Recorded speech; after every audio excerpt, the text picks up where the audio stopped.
ನಮಸ್ತೆ ಎಲ್ಲರಿಗೂ. ಇವತ್ತು ನಾನು ಟ್ರೆಂಡಿಂಗ್ ಆಗಿರೋ ಪಫ್ ಬ್ಲೌಸನ್ನು ಯಾವ ರೀತಿಯಾಗಿ ಕಟ್ಟಿಂಗ್ ಮಾಡಬೇಕು ಅಂತ ತೋರಿಸ್ಕೊಡ್ತೀನಿ. ಬನ್ನಿ ಹಾಗಾದರೆ. ನಾನಿಲ್ಲಿ ಬಟ್ಟೆಯನ್ನು ತಗೊಂಡಿದ್ದೀನಿ ನೋಡಿ. ಈಗ ಇಲ್ಲಿ ನಾನು 4 ಫೋಲ್ಡ್ ಆಗಿ ಫೋಲ್ಡ್ ಮಾಡ್ಕೊಂಡಿದ್ದೀನಿ. ಈ ರೀತಿ ಫೋಲ್ಡ್ ಮಾಡ್ಕೋಬೇಕು.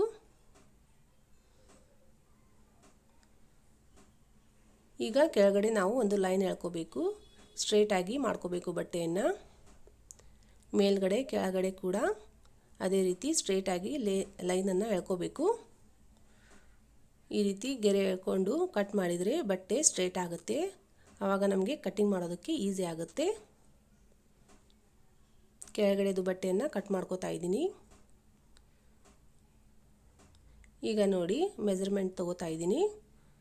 ಇದರ ಲೆಂತ್ ಬಂದು ರೆಡಿ 9 ಇಂಚ್ ಇದೆ, 8 ಇಂಚ್ ಇದೆ. ನಾನಿಲ್ಲಿ 1 ಇಂಚು ಎಕ್ಸ್ಟ್ರಾ ತೊಗೊಂಡಿದ್ದೀನಿ. 9 ಇಂಚ್ ತೊಗೊಂಡಿದ್ದೀನಿ. ರೆಡಿ 8 ಇಂಚ್ ಇದೆ. ನಾನು 9 ಇಂಚಿಗೆ ಮಾರ್ಕ್ ಮಾಡ್ಕೊಂಡಿದ್ದೀನಿ. ಈಗ ಅಲ್ಲಿಗೆ ಒಂದು ಸ್ಟ್ರೇಟ್ ಆಗಿ ಒಂದು ಗೆರೆ ಎಳ್ಕೋಬೇಕು. ಇದರ ಅಗಲ ಬಂದು 10 ಇಂಚ್ ಇದೆ.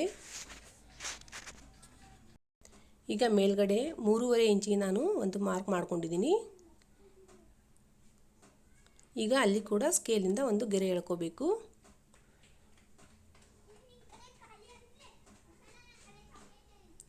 ಪಫ್ಗೋಸ್ಕರ ನಾನಿಲ್ಲಿ 3.5 ಇಂಚಿಗೆ ಮಾರ್ಕ್ ಮಾಡ್ಕೊಂಡಿದ್ದೀನಿ. ಈಗ ಡೌನ್ ಕೆಳಗಡೆ ನಾನು 3 ಇಂಚಿಗೆ ಮಾರ್ಕ್ ಮಾಡ್ಕೊಂಡಿದ್ದೀನಿ.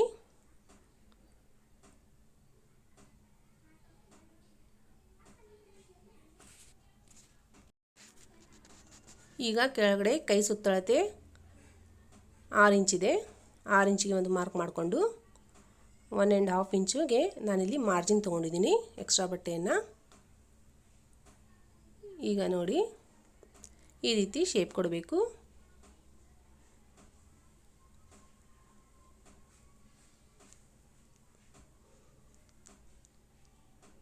ಈಗ ಮಾರ್ಕ್ ಮಾಡಿರೋ ಜಾಗಕ್ಕೆ ಈ ರೀತಿ ಸ್ಕೇಲಿಂದ ಗೆರೆ ಎಳ್ಕೋಬೇಕು. ತುಂಬ ಈಸಿಯಾಗಿ ಅರ್ಥ ಆಗೋ ಥರ ಬಿಗಿನರ್ಸ್ಗೋಸ್ಕರ ಹೇಳ್ಕೊಟ್ಟಿದ್ದೀನಿ. ಸ್ಕಿಪ್ ಮಾಡದೆ ಪೂರ್ತಿಯಾಗಿ ವಿಡಿಯೋ ನೋಡಿ. ಈಗ ನೋಡಿ ಪಫ್ಗೆ ನಾನಿಲ್ಲಿ 4 ಇಂಚ್ ಅಗಲ ತೊಗೊಂಡಿದ್ದೀನಿ. 4 ಇಂಚಿಗೆ ಒಂದು ಮಾರ್ಕ್ ಮಾಡ್ಕೊಂಡಿದ್ದೀನಿ. ಅಲ್ಲಿ ಕೂಡ ಒಂದು ಸ್ಕೇಲಿಂದ ಗೆರೆ ಎಳ್ಕೋಬೇಕು, ಬಾಕ್ಸ್ ಮಾಡ್ಕೋಬೇಕು. ಆಗ ನಮಗೆ ಎಲ್ಲಿಗೆ ಮಾರ್ಕ್ ಮಾಡ್ಕೋಬೇಕು ಅಂತ ಕ್ಲಿಯರಾಗಿ ಗೊತ್ತಾಗುತ್ತೆ. ಈ ರೀತಿ ಒಂದು ಬಾಕ್ಸ್ ಹಾಕ್ಕೋಬೇಕು. ನೋಡಿ ಇಲ್ಲಿ ಪಫ್ ಬರುತ್ತೆ. ಕರೆಕ್ಟಾಗಿ ಈ ರೀತಿ ಶೇಪ್ ಮಾಡ್ಕೋಬೇಕು. ನೋಡಿ ಕೆಳಗಡೆ ಈ ರೀತಿ ಜೋಡಿಸ್ಕೋಬೇಕು.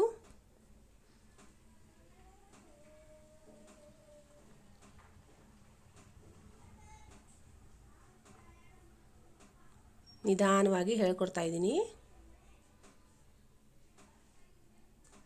ನೋಡಿ ಈ ರೀತಿ ಶೇಪ್ ಕೊಡಬೇಕು.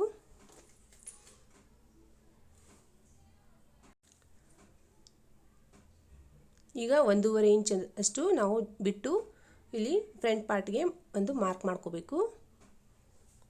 ನೋಡಿ ಈ ರೀತಿ ಫ್ರಂಟ್ ಪಾರ್ಟಲ್ಲಿ ಒಂದು ಅರ್ಧ ಇಂಚಷ್ಟು ನಾವು ಮಾರ್ಕ್ ಮಾಡ್ಕೋಬೇಕು. ಮೇಲ್ಗಡೆದು ಬ್ಯಾಕ್ ಪಾರ್ಟ್ ಆಗುತ್ತೆ. ಇಲ್ಲಿ ಕೆಳಗಡೆ ಮಾರ್ಕ್ ಮಾಡಿದ್ದು ಫ್ರಂಟ್ ಪಾರ್ಟ್ ಆಗುತ್ತೆ ಫ್ರೆಂಡ್ಸ್. ಈಗ ಮೇಲ್ಗಡೆದು ಎಕ್ಸ್ಟ್ರಾ ಬಟ್ಟೆಯನ್ನು ಕಟ್ ಮಾಡ್ಕೊಂಡ್ಬಿಡೋಣ. ನೋಡಿ ಬಟ್ಟೆಯನ್ನು ಕರೆಕ್ಟಾಗಿ ಜೋಡಿಸ್ಕೋಬೇಕು. ಈಗ ಮಾರ್ಕ್ ಮಾಡಿದ ಜಾಗಕ್ಕೆ ಕಟಿಂಗ್ ಮಾಡ್ಕೋಬೇಕು.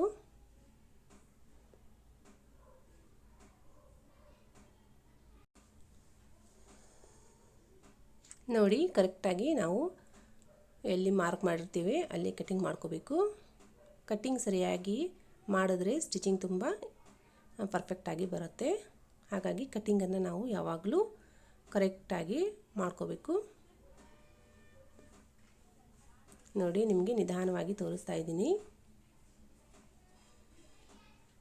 ಈಗ ಸೆಂಟರಲ್ಲಿ ಒಂದು ಕಟ್ ಮಾಡ್ಕೋಬೇಕು. ನೋಡಿ ಫ್ರೆಂಡ್ಸ್ ಪೂರ್ತಿಯಾಗಿ ಸ್ಲೀವ್ಸ್ನ ಕಟ್ಟಿಂಗ್ ಆಯಿತು. ನೋಡಿ ಪಫ್ ಸ್ಲೀವ್ಸ್ ಕಟ್ಟಿಂಗ್ ಹೀಗಿರುತ್ತೆ.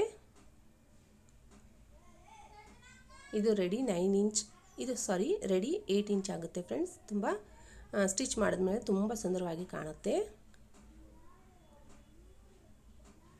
ಈಗ ನೋಡಿ ಫ್ರಂಟ್ ಪಾರ್ಟಲ್ಲಿ ನಾವು ಎಲ್ಲಿ ಮಾರ್ಕ್ ಮಾಡಿರ್ತೇವೆ ಅಲ್ಲಿ ಕಟ್ ಮಾಡ್ಕೋಬೇಕು.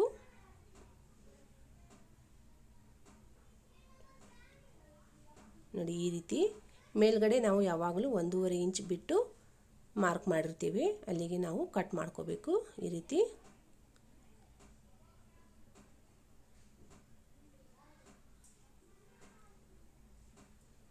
ನೋಡಿ ಇವಾಗ ಈ ರೀತಿ ಕಾಣುತ್ತೆ, ಇದು ಫ್ರಂಟಲ್ಲಿ ಈ ರೀತಿ ಕಾಣುತ್ತೆ. ನೋಡಿ ಇವಾಗ ಸ್ಲೀವ್ಸ್ನ ಪೂರ್ತಿಯಾಗಿ ಕಟಿಂಗ್ ಆಯಿತು. ನಿಮಗೆ ಏನಾದರೂ ಡೌಟ್ಸ್ ಇದ್ದರೆ ಕಮೆಂಟಲ್ಲಿ ಹೇಳಿ. ನೋಡಿ ಎರಡನ್ನೂ ನಾನು ಬೇರೆ ಬೇರೆ ಮಾಡಿ ತೋರಿಸ್ತಾ ಇದ್ದೀನಿ. ನೋಡಿ ಫೋಲ್ಡ್ ಮಾಡಿದ್ರೆ ಈ ರೀತಿ ಬರಬೇಕು, ಇದು ಎರಡು ಈ ರೀತಿ ಕರೆಕ್ಟಾಗಿ ಇರಬೇಕು. ನೋಡಿ ಈ ರೀತಿ. ಈಗ ಇದು ಪರ್ಫೆಕ್ಟಾಗಿ ಕಟಿಂಗ್ ಆಗಿದೆ. ಫ್ರೆಂಡ್ಸ್, ನಿಮಗೇನಾದರೂ ಈ ವಿಡಿಯೋ ಇಷ್ಟವಾದರೆ ಲೈಕ್ ಮಾಡಿ, ಶೇರ್ ಮಾಡಿ, ಹಾಗೆ ನಮ್ಮ ಚಾನಲ್ಗೆ ಸಬ್ಸ್ಕ್ರೈಬ್ ಆಗಿ. ಧನ್ಯವಾದಗಳು.